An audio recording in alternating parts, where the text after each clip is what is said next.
다음으로 대통령의 국가 긴급권 행사, 특히 비상계엄 권한 행사가 형법 제91조 제2호가 적용되는 국헌 물론 목적 내란죄에 해당할 수 있는지 여부에 대해서 말씀드리겠습니다.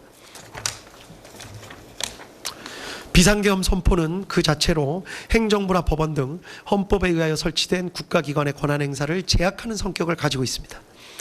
따라서 계엄이 해제될 때까지 사실상 상당 기간 다른 국가기관의 기능을 제대로 할 수 없게 만드는 속성을 가지고 있는데, 비상계엄 선포 자체가 내란죄에 해당하는지가 문제가 될 수가 있습니다.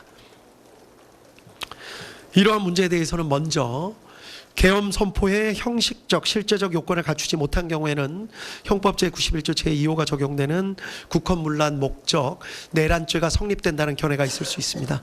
또 어떠한 목적을 가지고 있는지를 살펴서 국헌문란 목적이 인정되는 경우에만 국헌문란 목적 내란죄가 성립한다는 견해가 있을 수 있습니다.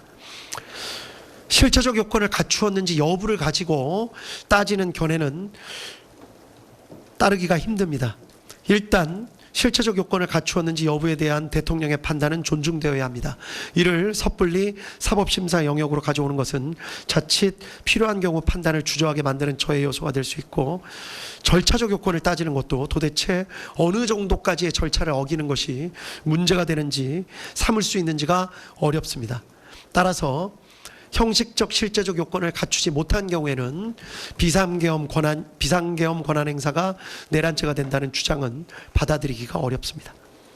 따라서 다른 견해, 원칙적으로 계엄의 요건을 갖추었는지 여부에 따라 내란죄가 성립되는 것은 아니나, 다만 비상계엄의 선포로도 할 수 없는 권한의 행사를 목적으로 하는 것이라면, 즉 국회의 권한을 침해하거나 행정사법의 본질적인 기능을 침해하는 것, 우리 헌법이나 계엄법 등은 비상계엄을 하더라도 국회의 권한을 침해하거나 행정사법의 본질적인 기능은 침해할 수 없도록 정하고 있습니다.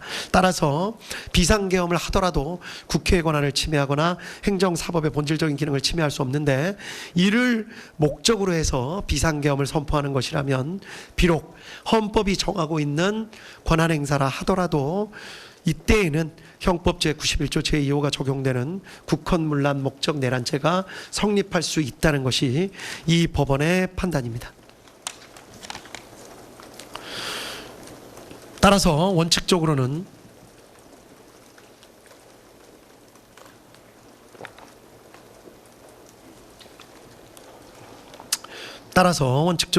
대통령의 비상계엄 선포 자체는 내란죄에 해당할 수 없습니다. 사법심사의 대상이 된다고 보기도 어렵습니다.